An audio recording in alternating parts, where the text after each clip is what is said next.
Pendant des siècles, Dominaria n'a été qu'un tombeau de glace. L'ère glaciaire, née de la guerre fratricide entre Urza et Mishra, semblait éternelle, mais tout a une fin. Grâce au sacrifice de la Planeswalker Freylise et son sort de l'aurore, le soleil a enfin percé la nappe de givre.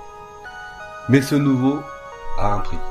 Le dégel est brutal, les continents sont redessinés par des inondations colossales, le monde est libre, certes, mais il est fragile. Et dans l'ombre, une menace plus ancienne que les glaces observe cette vulnérabilité. Phyrexia se prépare. Au nord, sur le continent de Jamura, la vie a repris ses droits, dans des explosions de couleurs et de magie. C'est ici que se joue la guerre des sorciers. 3 mages au destin lié, Mangara l'harmonieux, Jolarail l'ermite et Karvek le cruel. Karvek, assoiffé de pouvoir, trahit ses pairs et emprisonne Mangara dans une prison d'ambre. C'est le chaos. Cette guerre n'est pas seulement un conflit de territoire, c'est une diversion sanglante. Car pendant que les sorciers s'entre-déchirent, les agents de l'ombre tissent leur toile. La guerre de Jamura n'est que le prélude d'un désastre bien plus grand. De Raj Volrat. Quittons Dominaria pour un instant, dans une dimension artificielle appelée Raj. L'horreur prend forme. Ici, tout est fait de pierre de flux, une matière malléable contrôlée par le sinistre Volrat, les vaincateurs. Volrat n'est pas qu'un tyran, il est le bras armé de Phyrexia. Sa mission, préparer l'invasion. Raj est une usine à soldats, une forge monstrueuse destinée à s'écraser sur Dominaria, pour fusionner les deux mondes.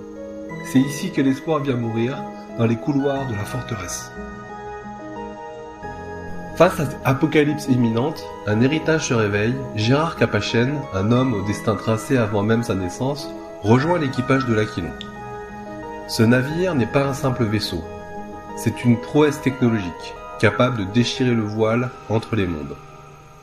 Mais la tragédie frappe. Le capitaine Cissé est enlevé par Volrat. Gérard et son équipage hétéroclite, incluant le golem Karn et le mage Miri, doivent plonger dans l'enfer de Raj.